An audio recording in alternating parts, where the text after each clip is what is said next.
So guys, I am just now getting off of work and I'm at my appointment. I have to come to Northwell Surgical Oncology Specialist office because I have to get a checkup on my breast. I do these checkups every 6 months because when I did my previous mammogram and ultrasound, they saw like a mass, and they said the mass was they said the mass was benign, but because it was still a mass there, they want to just do preventative services, which I'm grateful for. Like, they basically have me come here every 6 months to meet with the surgical oncologist. They also do my ultrasound bilateral every 6 months. So yeah, I'm here and I'm about to get out the car. Also wanted to mention to y'all that the weather has been crazy nice, but I wanted to show y'all something.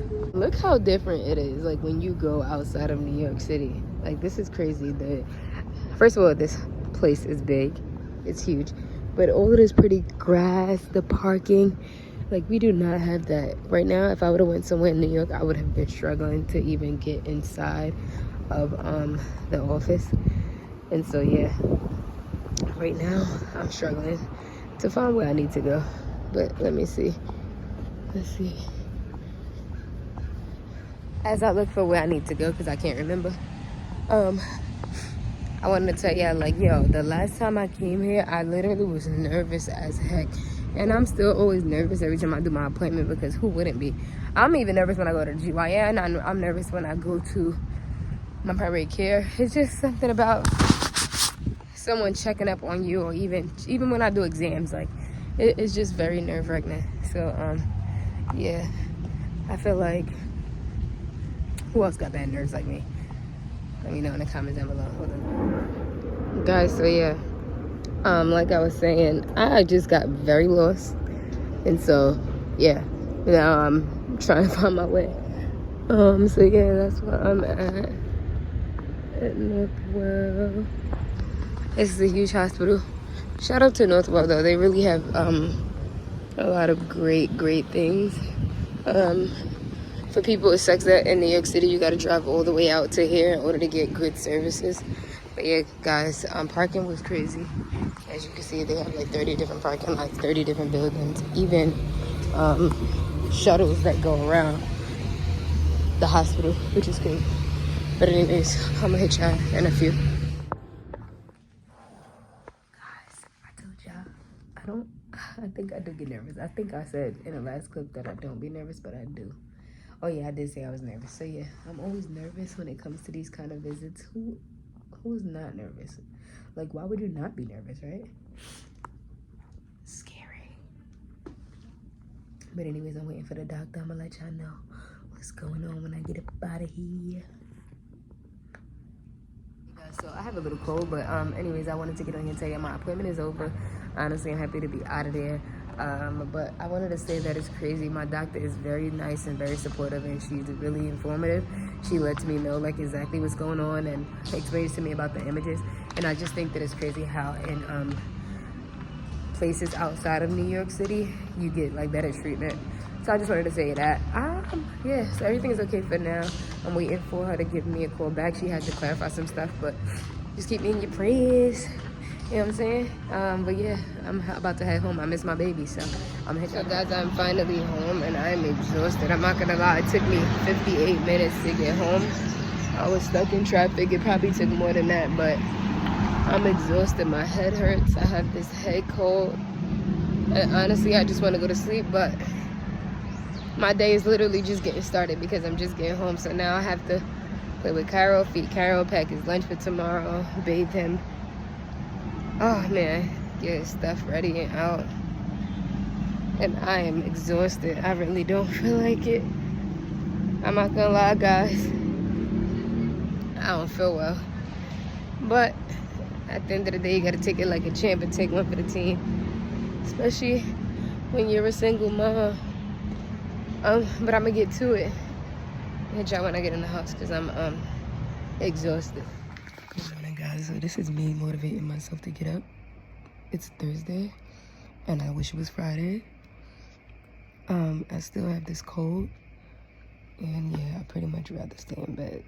But instead, I'm gonna video my get ready with me process because honestly, yeah. So this is me waking up right now.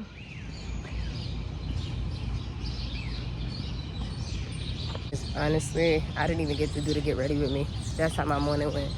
I had to hurry up and do what I needed to do for me and Kyro. But yeah, today's a day. Only thing that's motivated me today is that today's Thursday. So I'm gonna keep that mindset right now. Cause truth be told, God. Okay, so I'm sorry, I had to cut off the camera because this weird guy was just following me on a freaking bike. Honestly, that's another thing I hate about leaving my house so early when it's dark like this. But anyways, like I was saying, I didn't get to vlog or get ready with me because, guys, I'm not gonna lie, when I cut off the camera, I laid there again and then I ended up having to rush. I'm not late, but I had to rush because yeah, I don't have it in me this morning, but I'm still pushing myself. I'm proud of me because by now I would have just been like, I'm calling out. But I have not called out for any reason other than something that I had to absolutely do, and that's the first for me. So I just wanted to pat myself on the back for that, because yeah, that's growth, guys. But anyways, I'm currently on my way to my car.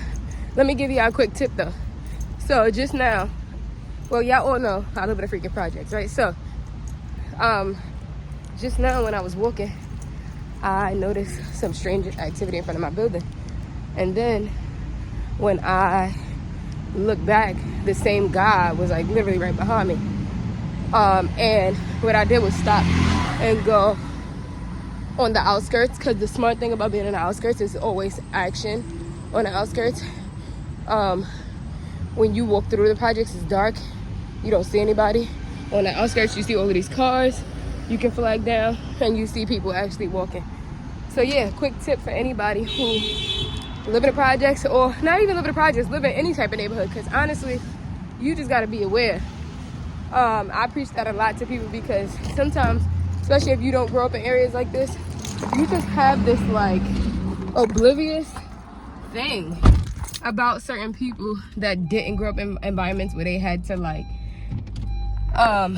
be on point. And like I've noticed that a lot when I'm not even waiting for this car to warm up because I just gotta go. I've noticed that a lot with people who grew up in like environments where they just felt like I could walk outside at 3 o'clock a.m. with my headphones blasting in my ear jogging. I've noticed that with people who have gone through those experiences, and when they come to environments like this, it doesn't even have to be the projects, but environments where they should be more alert, they are like oblivious, like headphones blasting, not even looking behind them, going 3 miles in the dark by themselves, like. And honestly, a lot of times things happen because of that. So I'm not saying that when you alert that nothing happens, and I'm not saying that it's anybody's fault for anything happening to them, because living in such a cruel world, it's no one's fault when people who are very cruel does unauthorized things. But I do think that we should start, especially women, and nowadays even men, kids, adults, grandparents, like the elders, I think we should all start being more aware of our surroundings. And like if you see something, don't wait until it happens. You just go the other way. There's plenty of times I see someone coming down a block and they have, I work in East New York, and the mental health and the drug crisis is like at an all-time high there. And so a lot of times when I'm walking, I'll see someone walking in my direction who looks crazy. I don't even like that term, but who looks very mentally unstable, and they will be yelling or talking to themselves or hitting themselves in the head or like doing something that I know is a red flag. And before I even think in my head I'm superwoman or super stud or whatever it is, I simply cross the street and mind my business, because at the end of the day, mental health is real. You don't know what people have carrying on them. You don't know what people prerogative is. And so it's just like, nah, let's kindly switch over to the other side of the street. Same thing with gas stations, guys. Speaking of gas stations, don't stop at a gas station where you see nobody and you don't even see that there's a clerk or anything. Don't stop there, especially if you got to get out your car by yourself. while it's dark out. No. Look where there's a gas station that has a bunch of lights, a clerk, people pumping gas. Like, you know, we got to make better decisions and teach our kids to always make better decisions as well, because a lot of times kids who are told, like, go to school by themselves, or go ahead, go meet so-and-so, they just let their kids go, and it's like, nah, let's train our kids to be more alert. If you see something, what do you want to do? If you feel somebody behind you, what do you want to do? If you see somebody, if you are a female or even a male, because nowadays you just don't know. If you're coming out of your building and you see one person and it's only that person and you never saw this person before, what do? Like, you know, so even myself as an adult, if I go out of my building, my mom lived there for so many years, since I was 1 actually. So I've moved a couple of times, but I've also been very aware of who I'm surrounded by, because a lot of people don't move who grew up in that area. So when I walk out of my building and I see an unfamiliar face and it's only me and this unfamiliar face, I stand in my building until that unfamiliar face leave, or until I see someone that I'm familiar with, or more people walk out of their buildings. Because the thing about it is, you don't know why that person is there. You obviously know they're not from your building. That's a red flag. And so it's just like, what?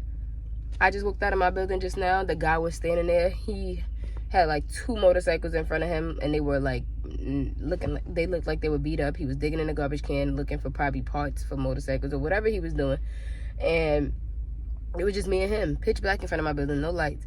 And I'm like, okay, I never saw him before, so I stood there and I waited to see if he was gonna move. He didn't move, and when I heard somebody coming out the building, I simply started walking. When I walked, the person that came out of the other building, they went the other direction. When I looked behind me, the guy was riding a bike behind me. I slowly act like I was on my phone, and I turned around and went his direction, and I kept looking behind me to make sure he kept going. So, like, you have to make sure that by any means necessary, you are in I gotta protect myself mode. Alright? But anyways, I'm sorry for venting. I'm sorry for ranting. So guys, that was my morning rant. Like always, give this video a thumbs up, comment, like, subscribe, click that notification bell. I'm gonna holler at y'all in a minute.